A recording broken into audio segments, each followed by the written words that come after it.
નમસ્કાર મિત્રો, મારી આ સુપરસ્ટાર દેશપ્રેમી ચેનલમાં આપનું સ્વાગત છે. તો મિત્રો, આજે આપણા દિનેશભાઈ છે, આપણા ખાસ મિત્ર છે, પરમ મિત્ર, જે છેલ્લા ઘણા દિવસથી મને ફોન કરતા હતા કે નરેશભાઈ કહીશો તમારા ઘરે આવવું છે, આપણે મળવું છે. એમના ઘરે પણ મને બોલાવતા હતા, પણ હું કંઈક કામમાં હોય ને દિનેશભાઈ પણ એમના પર્સનલ કંઈ પણ કારણસર ઘણા સમયથી અમે મળી નથી શક્યા. તો આજે આવ્યા છે ત્યારે કંઈક ટોપિક પર આજે અમે ચર્ચા કરીશું. તો ખાસ કરીને મારે દિનેશભાઈ પાસે કંઈક જાણવું છે, અને એ પણ આવનાર સમયમાં એટલે કે 2-4 મહિનામાં સરપંચનું ઇલેક્શન આવી રહ્યું છે. તો આ સરપંચના ઇલેક્શનને લઈને કંઈક આપણે જાણવું છે દિનેશભાઈ પાસેથી. તો દિનેશભાઈ જણાવશો? હા, હું હમણાં દાહોદ જતો હતો, પણ અહીંથી નરેશભાઈના ઘર બાજુ થઈને નીકળ્યો તો પૂછ્યું હતું કે નરેશભાઈ છે, તો કોઈ છે એમ કે. તો પછી અહીં ઘરે રોકાયો ને અમને કે હવે કે આપણે દિનેશભાઈ એક વિડીયો બનાવવો છે, અને સરપંચ વિશે કે હમણાં જે ઇલેક્શન આવી રહ્યું છે એના માટે વિડીયો બનાવીને. તો ઇલેક્શન માટે જે આપણે જે ગામની મેન સુવિધા વિશે પહેલાં જોવાનું, અને જે પણ કોઈ હોય એનો કોઈ વ્યક્તિગત વિરોધ ના થાય એ ધ્યાનમાં રાખીને જે આપણો વિકાસ કે વ્યક્તિ સ્થાનિકમાં શું વિકાસ થયેલો છે, ક્યાં લોકોને સગવડ મળે છે કે નથી મળતી, કઈ તકલીફ છે, એ પહેલાં જોઈને આપણે બોલવું જોઈએ. તો મિત્રો, મેન વસ્તુ એ છે કે જ્યારે ઇલેક્શન આવે છે, દરેક ગામમાં ઇલેક્શન આવે છે, ઇલેક્શન બાબતમાં કોઈ ખાસ જાણકારી આપવાની કોઈ જરૂર નથી. દરેક લોકો જાણે છે, કેમ કે ઇલેક્શન તો દરેક ગામોમાં, દરેક શહેરમાં ઇલેક્શનને લઈને તો લોકો જાગૃત છે.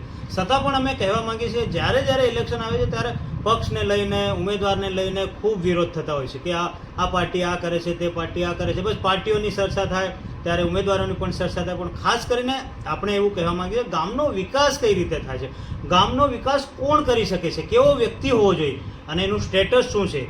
મેઇન વસ્તુ એ જોવાનું કે યાર આ વ્યક્તિ, સમજી લો કે આપણા ગામમાં 5 ઉમેદવાર છે, તો 5 ઉમેદવારમાં સારો, શિક્ષિત, હોશિયાર અને ગામની પરિસ્થિતિ સમજી શકે, ગામના લોકોની તકલીફ સમજી શકે એવો વ્યક્તિ કોણ છે. જે તમે રાતે 12 વાગે કદાચ ફોન કરો ને હોસ્પિટલે જરૂર હોય કે યાર હોસ્પિટલે જવાનું છે ને એ લોકોને કદાચ બધા લોકોને સમજણ, પોલીસ સ્ટેશન હોય કે કોર્ટ કચેરી કે હોસ્પિટલમાં બધા લોકોને સમજણ નથી પડતી. હજી પણ ઘણા લોકો એવા છે કે જેમને બીજાના લોકોની જરૂર પડે છે.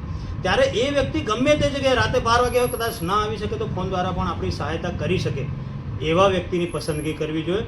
અને ખાસ કરીને સ્ટેટસ જોજો મિત્રો, ઘણા તો એવા છે, હું કહેવા જઈએ તો યાર જાહેરમાં ઉમેદવારોને ઘણાને ખોટું પણ લાગે, એટલે આપણે કોઈનું નામ લઈને તો વિડીયો નથી બનાવતા. ત્યારે ઘણી યોજનાઓ પણ સમજી શકે અને ગામના દરેક નાગરિક સુધી કે ગામની જે પણ યોજનાઓ આવે છે, જે પણ ગ્રાન્ટો આવે છે, કઈ રીતે પહોંચાડે એ ખાસ કરીને એનું સંપૂર્ણ ધ્યાન રાખે. નાની મોટી તકલીફોને લઈને તો ઠીક છે, લોકોની પોતાની જવાબદારી પોતે સમજવું જોઈએ કે યાર દરેક જગ્યાએ સરપંચ તો ના આવે કરવા, પણ જ્યાં જરૂર પડે છે ને ત્યાં આપણી સાથે ઊભા રહેવું જોઈએ. તો દિનેશભાઈ હજુ થોડું ઘણું, દિનેશભાઈ હજુ એમનું મંતવ્ય રજૂ કરશે આ સરપંચ. નરેશભાઈ બધું તો કહી દીધું છે કે જે આપણી મેન વસ્તુ કે બધા કોઈ જાણતા નથી એવું તો છે નથી. બધા જે સરપંચ વિશે જે ઇલેક્શન આવે છે તો બધા માણસો ઘડાયેલા જ છે, ખાલી એમને ઈશારો આપવાનો છે, ન તો બાકી તો બધા સુધરેલા છે માણસો. કોઈ એવું નથી કે કોઈને સમજ નથી પડતી. આ બધા ડિજિટલની જોઈને બધા લોકો જાગૃત જ થઈ ગયા. દરેકના હાથમાં બધા મોબાઈલોમાં સમાચાર દેખતા હોય કે આ બાજુ આ થઈ ગયું, આ બાજુ આ થઈ ગયું, એટલે લોકો ડિજિટલથી બી લોકો બધા જાગૃત જ છે. બધા કામ તો આઈફોન તો 100 ફોન હોય છે એમ. એટલે સોશિયલ મીડિયાનો પાવર મિત્રો, સોશિયલ મીડિયા, દિનેશભાઈ એવું કહેવા માંગે છે કે અત્યારે સોશિયલ મીડિયાનો જમાનો છે. સોશિયલ મીડિયાના જમાનામાં કોઈને શીખવાડવાની કોઈ ખાસ જરૂર નથી, કોઈને શું કહેવાની કઈ જરૂર નથી. બધા જ લોકો લગભગ દર 5 મિનિટે કમસે કમ મોબાઈલ તો જોવે છે. અને હું એવું માનું છું કે કદાચ અમારા જેવા લોકો તો 24 કલાકના અંદરમાં કદાચ 12 કલાક મોબાઈલ જોતા હશે. ઊંઘી જઈએ ત્યારે જ કદાચ મોબાઈલ મૂકતા હશે, યા ચાર્જિંગમાં. ઘણા લોકો તો ચાર્જિંગમાં મૂકીને પણ જોવે છે. એ હું જાણું છું, પર્સનલી હું આ યુઝ કરું છું ને મિત્રો, એટલે મને ખબર છે. તો આપણા ગોવિંદભાઈ છે ને, જે આવનાર સમયમાં એટલે કે 2-4 મહિનામાં ઇલેક્શન આવી રહ્યું ને ત્યારે ઉમેદવારી કરવાના છે અમારા જાલદ ગામથી. તો એક સરપંચના ઉમેદવાર તરીકે એમનું શું કહેવું છે, એમના મંતવ્યો શું છે, એ 2 મિનિટ આપણે એમનું પણ સાંભળીશું. નમસ્કાર બધાને. હું મારું નામ ગોવિંદભાઈ નાગજીભાઈ બિલવાલ. જાલત ગ્રામ પંચાયતનું આ ઇલેક્શન આવી રહ્યું છે, તો હું જાતે ઉમેદવારી કરવાનો છું આ વખતે. તો તમામ યુવાનોને હું એક અપીલ કરું છું કે સોશિયલ મીડિયાનો જમાનો છે, તમે બધા ખૂબ સારી રીતે જાણો છો. તો વધારે તો હું તમને નહીં કહું, પણ એક શિક્ષિત યુવાન અને સારો ઉમેદવાર જોઈને તમે મતદાન કરજો. અને એક ઉમેદવારનું સ્ટેટસ જોઈને મતદાન કરજો. તો મિત્રો અત્યારે આપણા ગોવિંદભાઈ છે આવનાર પંચાયતના ઇલેક્શનમાં જે ઉમેદવારી કરવાના છે એમને આ સોશિયલ મીડિયાના પ્લેટફોર્મ પરથી આહવાન કર્યું છે યુવાઓ માટે કે તમે વધુમાં વધુ અમારી સાથે જોડાઓ અને અમારી વિચારધારાને લઈને પણ આપણે ચર્ચા કરીશું. પણ જો મિત્રો તમે જ્યાં સુધી આપણા સાથે સંપર્કમાં નહીં આવો ત્યાં સુધી તમને ખબર કઈ રીતે પડશે કે ગોવિંદભાઈ કેવા માણસ છે, ગોવિંદભાઈની વિચારધારા શું છે, ગોવિંદભાઈ જીતે તો શું કરી શકે છે ને એ મહત્વપૂર્ણ વાત આ બધી જાણવી હોય ને તો અમારા સંપર્કમાં આવવું ખૂબ જરૂરી છે. એટલે કે ગોવિંદભાઈના સંપર્કમાં આવવું જરૂરી છે. અને એક યુવા ઉમેદવાર શિક્ષિત અને હોશિયાર છે તો ખરેખર આ જો વિકાસ ગામનો કરવો હોય ને તો યુવા ઉમેદવાર હોવો જોઈએ, શિક્ષિત અને શું કરી શકે છે ને મેઇન વસ્તુ તો એ આપણે જાણવાની જરૂર છે. જ્યારે ઇલેક્શન આવે છે ત્યારે કોઈ 200-500 રૂપિયા આપી દેશે, કોઈ દારૂની પોટલી આપી દેશે 200 રૂપિયાની, તો આપણને કદાચ 1 દિવસ 2 દિવસ 5 દિવસ કેટલા દિવસ સુધી આપણે દારૂ પીશું, કેટલા દિવસ સુધી આપણે કદાચ હોટલમાં ખવાડે તો કેટલા દિવસ સુધી ખાશું. 200-500 રૂપિયા આપશે એ કેટલા દિવસ વાપરશો. પણ આપણા આવનાર 5 વર્ષ જે આપણા ગામ માટે પંચાયતનું ઇલેક્શન એ આપણા ગામ માટે ખૂબ મહત્વપૂર્ણ છે. કેમ કે જે સત્તા વડાપ્રધાન ત્યાં દિલ્હી બેઠા બેઠા જે સત્તા ધરાવે છે ને એ જ સત્તા આપણા પંચાયતમાં જે સરપંચ પદ પર બેઠો હોય ને એ વ્યક્તિ ધરાવે છે. એટલે આપણા ગામ માટે PM કે CM મહત્વપૂર્ણ નથી પણ સરપંચ મહત્વપૂર્ણ છે મિત્રો. એટલે ઉમેદવારની પસંદગી એક સારી અને આપણી મેઇન વસ્તુ તો આપણા પર જ નિર્ભર છે. કેમ કે કોઈ વ્યક્તિ કેપેબલ છે, જે વ્યક્તિ બધું જ કરી શકે છે, ક્ષમતા છે એનામાં, પણ આપણે વોટ એને નહીં આપીશું, એને સાથ નહીં આપીશું તો કઈ રીતે ગામનો વિકાસ થશે. આપણે માત્ર ને માત્ર 2-5 દિવસની ખુશી માટે આપણો વોટ વેચી દઈએ છીએ મિત્રો. તો સોશિયલ મીડિયાનું આ પ્લેટફોર્મ છે, અમે લગાતાર વિડીયો બનાવીશું. હું એટલા માટે વિડીયો નથી બનાવતો મિત્રો કે ગોવિંદભાઈ ઉમેદવારી કરે છે ને આપણે એમની વિચારધારા સાથે જોડાયેલા છે એ વસ્તુ નથી.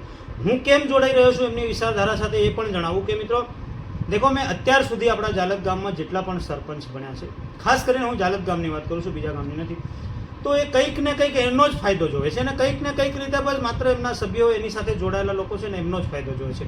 પણ એ એવું નથી વિચારતા કે મારા આખા ગામનું ભલું હું કઈ રીતે કરી શકું, આખા ગામમાં ગ્રાન્ટ કઈ રીતે વાપરી શકું એ વિચારતા નથી. પણ ગોવિંદભાઈની આ વિચારધારા છે કે યાર હું જો સરપંચ બન્યો ને તો ઘણી બધી વિચારધારા મારા સમક્ષ રજૂ કરી છે, એમને મને જણાવ્યું છે. એટલા માટે પણ કહું છું મિત્રો કે ગોવિંદભાઈના સંપર્કમાં આવો. તમે વોટ આપો ના આપો એ વસ્તુ અલગ છે, તમને ગોવિંદભાઈ પસંદ આવે તો આપજો, નહીં તો કોઈ વાંધો નથી. પણ એમના સાથે પહેલાં તો જોડાઓ, સંપર્કમાં આવો અને સાથે રહીને કે સમજો કે ગોવિંદભાઈ શું કહેવા માંગે. કેમ કે દૂરથી વસ્તુ કોઈ પણ વસ્તુ હોય, એ સરપંચની વાત નહીં હોય, ગમે તે બાબતમાં તમે દૂરથી જુઓ ને નજીક જઈને જુઓ ને એમાં ફરક પડે છે મિત્રો. જેથી વધુમાં વધુ યુવાઓ ગોવિંદભાઈનો સંપર્ક કરે એવી આપણે આશા અને અપેક્ષા રાખીએ છીએ. કેમ કે ગ્રાન્ટો ઘણી બધી આવે છે એ યુવાઓ જાણે છે, ઘણા બધા લોકો, પણ ઘણા બધા લોકો હજુ સુધી જાણતા પણ નથી. અને મિત્રો ખાસ કરીને આપણી યોજનાઓ છે ને એ યોજનાઓનો પણ 100% લાભ આપણને મળતો નથી. યોજનાઓ તો ઘણી બધી છે પણ કામ કરવાની તેવડ સરપંચમાં હોય તો મળે ને. એટલે મિત્રો વધુમાં વધુ જોડાવ, ગોવિંદભાઈનો સંપર્ક કરો. આપણે ખુલ્લું સમર્થન કેમ કરીએ છીએ એનું કારણ જ આ છે કે ગોવિંદભાઈની વિચારધારા જોઈને. કેમ કે મારા સાથે લગભગ રોજ સંપર્કમાં રહે છે. એટલે હું જેટલા, એવું નથી કે ગોવિંદભાઈ સંપર્કમાં, જેટલા પણ જાલત ગામના ઉમેદવારો આવનાર સમયમાં થવાના છે એ બધા જ ઉમેદવારો મારા સંપર્કમાં અવારનવાર બધા જ ઉમેદવારો મને ફોન કરે છે, મારા ઘરે પણ આવે છે, મને દાહોદમાં પણ મળે છે, મને કહે છે ને ભાઈ આપણું આ કામ છે, આ કામ છે, ઘણી બધી ચર્ચાઓ કરે છે, પૈસા બાબતની વાત કરે છે, બીજી બધી ઘણી બધી બાબતની પ્લાનો ઘડે છે.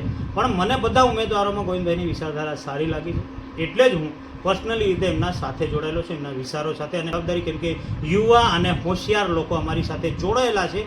અને સાથે સાથે હવે એવું વિચારીએ કે આગેવાનો આવે, વૃદ્ધો આવે અને જે પણ જ્ઞાતિના લોકો છે, કોઈ પણ વર્ગના છે, બધા જ લોકો અમારી સાથે જોડાય ત્યારે અમે આ જાલત ગામનો નકશો કરી નાખીશું.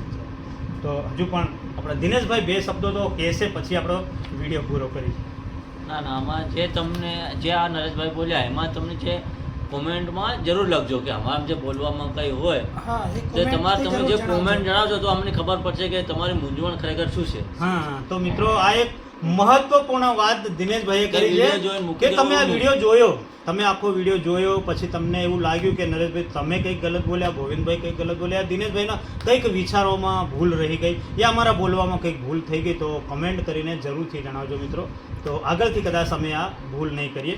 તો વધુને વધુ જો તમને સારું લાગ્યું હોય ને મિત્રો તો વધુને વધુ આ વિડીયોને શેર કરજો દોસ્તો.